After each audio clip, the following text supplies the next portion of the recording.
Subscribe now and press the bell icon. Never miss an update.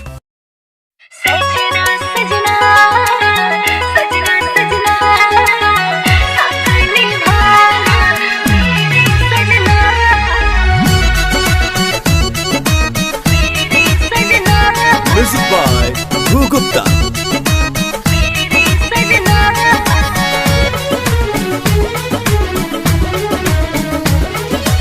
सजना सजना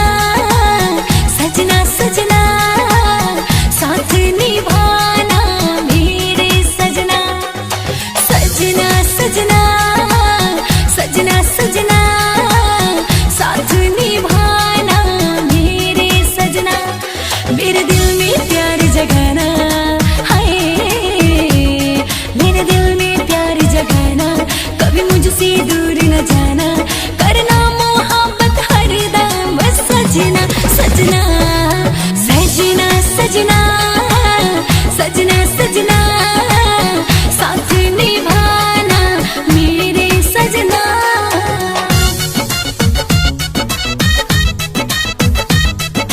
Mixed by Kana Music Talent.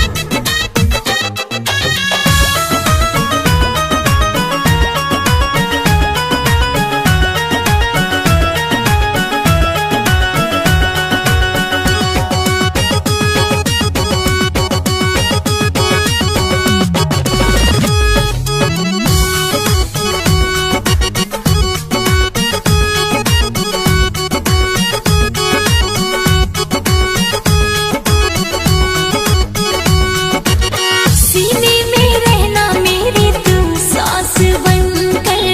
सपने सजाना मेरी हर ख्वाब बनकर तारों से दिया मेरी मांग सजाना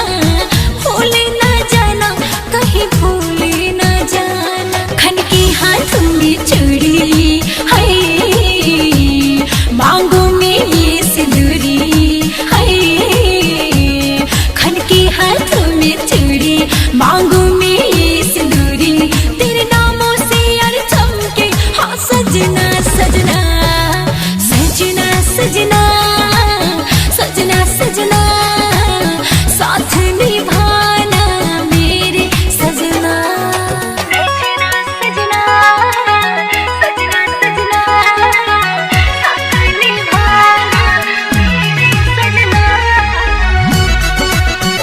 मेरे सजना Music by Dhruv Gupta. मेरे सजना